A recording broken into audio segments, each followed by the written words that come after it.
Salut à tous la team Welton Même Show pour Lyon Fan TV. Très heureux les gars de vous retrouver pour une nouvelle vidéo. J'espère que vous terminez bien la semaine. Let's go, it's Friday, c'est le week-end les amis. Et qui dit week-end dit match de l'Olympique Lyonnais. Yes. Ne voyez pas d'ironie dans mes propos. Je suis vraiment heureux de voir le match contre Strasbourg demain à 21 h. Vous aussi? On se comprend.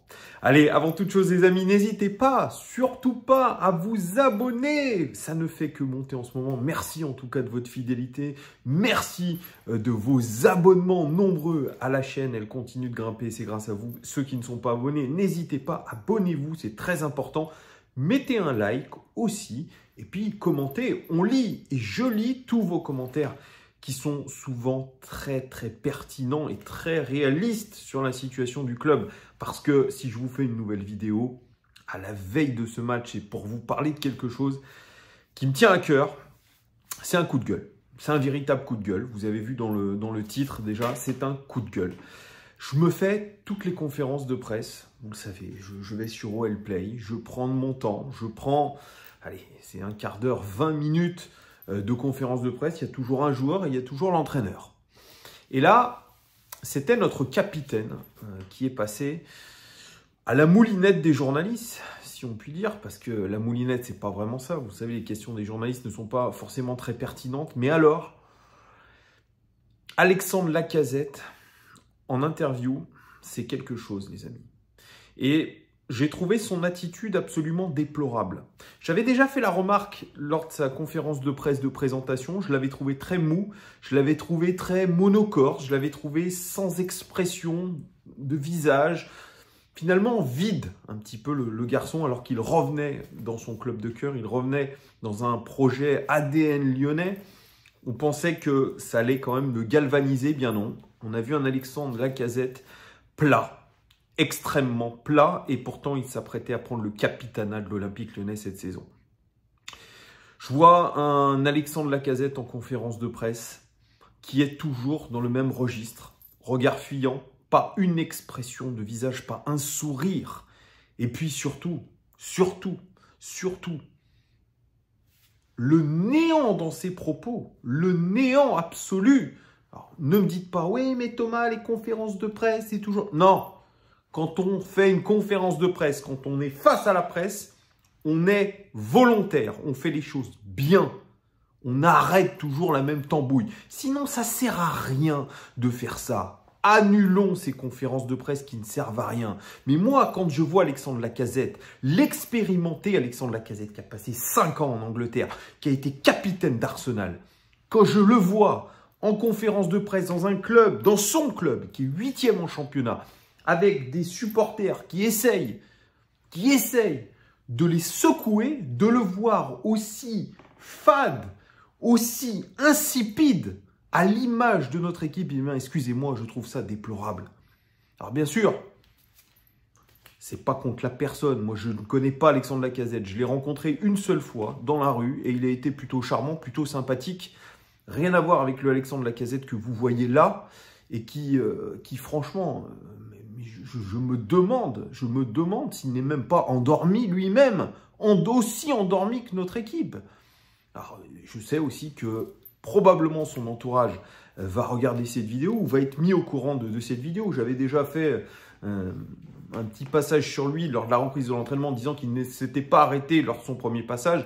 Ça avait créé un esclandre. Donc, s'il y a des membres de sa famille ou ton entourage qui regardent la vidéo, pardon, excusez-moi. Je vais essayer d'être le plus courtois possible, mais en tant que supporter, en tant que suiveur de l'OL, il y a des choses qui me choquent, Et quand je vois cette conférence de presse, je me dis qu'on est complètement à côté de la plaque. Et je le dis très clairement, Alexandre Lacazette n'est pas un leader, n'est pas le leader que nous avons besoin en ce moment. Je vais vous sortir un petit peu ces quelques propos dans cette conférence de presse qui a duré 10 minutes, même moins de 10 minutes. Et notamment quand il parle de la pression mise par les supporters qui ont mis une banderole en leur disant de se bouger ou de dégager. Encore une nouvelle fois, on a l'impression que Ces banderoles n'ont aucun intérêt, je dirais, concret, puisque les joueurs s'en foutent. Et notre capitaine le dit. Il dit, oui, j'ai vu, je sais ce que c'est la pression, mais je connais le club, j'ai de l'expérience et ça ne me perturbe pas plus que ça. La réalité, les mecs, vous posez une banderole, les mecs, vous pouvez crier sur les chaînes, vous pouvez mettre des commentaires parce que vous en avez le ras-le-bol. Eh bien, votre capitaine, Alexandre Lacazette, dit « J'ai de l'expérience et ça ne me perturbe pas plus que ça. » Ah bah génial, quel message, quel message. À la guerre avec Alexandre, à la guerre avec tout le club. Il n'en a rien à foutre de la pression des supporters, de ce qu'on peut raconter. Et ça me rend dingue. En termes de communication, c'est nul, c'est minable. Alors pareil, on lui dit, Alexandre, toi, Coco, Anto, vous avez peut-être une responsabilité. Vous êtes des leaders, vous êtes le projet ADN lyonnais, vous avez l'expérience, c'est peut-être à vous de faire ce sursaut d'orgueil. Réponse d'Alexandre Lacazette. Crier dans le vestiaire, ça ne sert à rien. En gros, il est en train de vous dire, les gars, que c'est pas son rôle. Que c'est ni le rôle de Coco, ni le rôle d'Anto. Moi, je vois en tout cas qu'il n'y a que Anto qui essaye de secouer les mecs. Parce que moi, j'ai pas vu un Corentin Tolisso aussi vaillant en conférence de presse il y a quelques jours. En gros, lui dit, bon, ça sert à rien que je crie sur les autres, ça sert à rien que je les motive. Il faut juste gagner des matchs pour retrouver la confiance. Et tu vas les gagner comment, les matchs? Comment tu vas les gagner, les matchs? L'eau mouille, le feu brûle. Voilà, c'est ça. Voilà, Alexandre Lacazette. Et quand on lui dit, mais qu'est-ce qu'il faut faire en plus? Il dit, je ne peux pas vous répondre à cette question. Il faut demander au coach. Bon, ben voilà, on ne saura pas. On ne saura pas. Et quand on pense que Alexandre Lacazette, quand même, a une sorte de conscience professionnelle, il dit, je me pose 0 question. Chaque saison est différente. Je suis revenu avec plusieurs défis en tête. Je savais que ça allait être compliqué, mais je ne baisse pas les bras. Je crois au projet du club et en mes partenaires. Je me pose 0 question. À un moment où on demande à tout le monde de se remettre en question, même le coach l'a dit, Laurent Blanc a dit il faut qu'on se remette en question. Alexandre Lacazette dit je ne me pose 0 question. Capitaine du club, enfant du club, Alexandre Lacazette ne se remet pas en question et a l'air complètement détaché par rapport à tout ça. Et quelque chose encore qui m'a choqué encore un peu plus, quand le journaliste lui dit « Bon, il y a quand même un gap entre la 8e et la 7e place. Vous avez 6 points de différence avec Lille. » Ah, bah je ne regarde pas le classement, je ne suis pas au courant. Donc c'est ton métier. C'est censé être ta passion. Et tu ne connais pas le classement de l'Olympique Lyonnais. Tu es capitaine du club. C'est quel niveau de je m'en foutisme et de non-professionnalisme à ce niveau-là? C'est inadmissible. Quelle indignité de dire ça devant la presse, de dire ça même devant des supporters qui regardent, qui donnent de leur argent à tout ça, quand on n'est pas capable d'aligner 3 mots avec de l'enthousiasme, avec de l'envie. Je crois qu'on n'est pas digne d'être capitaine dans un club qui est en difficulté. On doit attendre aujourd'hui d'un capitaine qu'il insuffle quelque chose. Par des mots forts, une envie d'aller au combat. Moi, quand je l'écoute, et que si ses coéquipiers l'écoutent, j'ai pas envie d'aller au combat avec lui. J'ai pas envie. Quand je le vois en regardant par terre, en regardant ses chaussettes. Non, le regard qui fuit, cela veut dire déjà qu'il n'est pas concerné. Oui, les mots sont forts. Je suis désolé, les mots sont forts. On veut des mecs qui soient révoltés aujourd'hui en tant que supporters. Révoltés. C'est facile de râler dans la surface de réparation parce que les ballons n'arrivent pas. Alexandre Lacazette râle beaucoup. Mais c'est pas ça.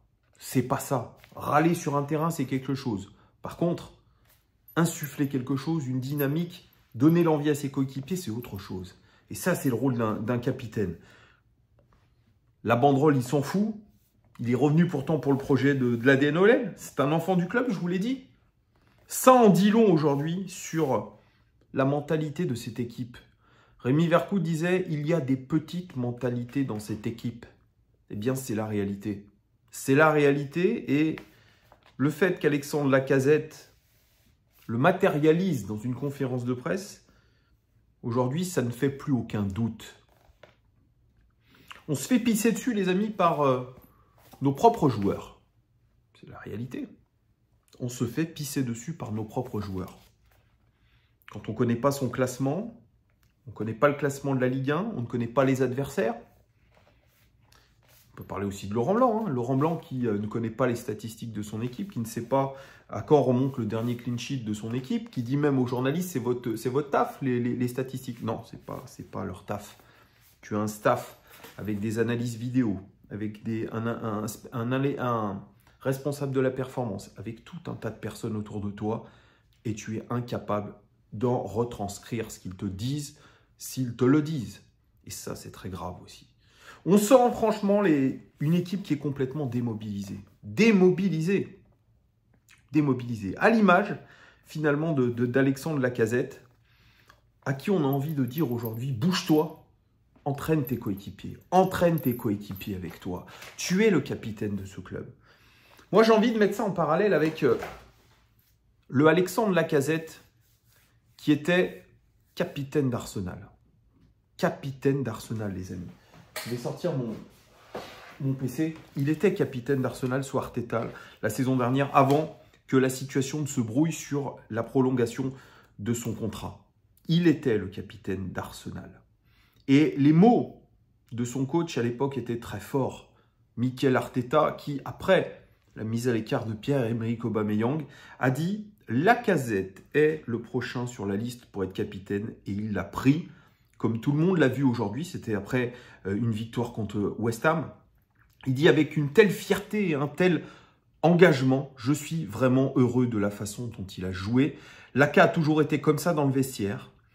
Vous verriez la façon dont il agit avec les jeunes joueurs, comme il est prêt à aider, c'est dans sa nature. Ce n'est pas un joueur égoïste, c'est un joueur qui est heureux quand il fait progresser l'équipe. Et il est aimé dans le vestiaire aussi. Voilà les mots, ils étaient très forts, les mots de Mikel Arteta. Pas du tout le Alexandre Lacazette qu'on voit aujourd'hui en interview. Et c'est ça aujourd'hui qui est saisissant, même à l'époque. Xhaka, Granit Xhaka, son coéquipier, il a dit, pour le moment, Laka est notre capitaine et je suis plus qu'heureux pour lui. Il est très important pour nous, sur et en dehors du terrain. C'est un mec adorable. Il a beaucoup de respect de la part des autres joueurs et a beaucoup d'expérience avec le temps. Je crois que vous avez besoin d'un joueur comme cela. C'est un gars marrant. Il n'est jamais en retard. Il est très ouvert et vous pouvez parler avec lui quand vous voulez. Je crois qu'en ce moment, il est la bonne personne pour être notre capitaine. Quand je vois les paroles dithyrambiques de ses partenaires, de son coach, Mikel Arteta. Alors après ça c'est un petit peu, je dirais, assombri pour lui, puisque ses propos, notamment sur sa non-prolongation Arsenal, je pense que ça lui a fait mal. Il pensait prolonger Arsenal. Arsenal lui a dit, écoute, si tu fais une bonne fin de saison, si on est dans le top 4, tu prolongeras. Et il a eu des propos sur le fait que notamment il négocie avec l'Olympique Lyonnais. Ça, c'est très mal perçu ça a été très mal perçu par Arteta, qui a vu ça comme une trahison. Mais avant ça, les mots sont incroyables.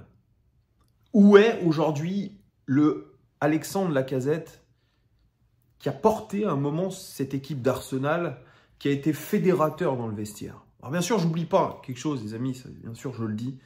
Lacazette, c'est notre meilleur buteur. Il n'y a pas de souci par rapport à ça. C'est notre meilleur buteur. Mais j'attends beaucoup plus de lui. Parce que quand le bateau tangue, c'est là où vous voyez vos leaders. Alors bien sûr, on peut parler de Tolisso, on peut parler de Lacazette, on peut parler aussi peut-être de Lovren, mais il n'est pas arrivé depuis longtemps. On peut parler de Boateng. Mais moi, je vous parle de ce projet ADN-OL et surtout du retour d'Alexandre Lacazette à prix d'or. Parce qu'il a un salaire monumental aussi dans ce club. Donc, il va falloir se réveiller. Parce que si vous êtes avec la tête de Droupi, vous ne pouvez pas emmener vos coéquipiers et tout un club vers les sommets, retourner vers les sommets. D'ailleurs, John Textor est venu assister à l'entraînement. Je vais faire une vidéo d'ailleurs là-dessus, parce que les propos aussi ont été importants de la part de John Textor. Voilà les gones, dites-moi ce que vous pensez sur Alexandre Lacazette. Est-ce que c'est un leader ou non? Est-ce que vous êtes d'accord avec moi ou pas? Mettez-moi tout dans les commentaires. Évidemment, je les lirai avec attention. Je vous dis à très vite les gones. Merci de votre fidélité et à très vite. Ciao.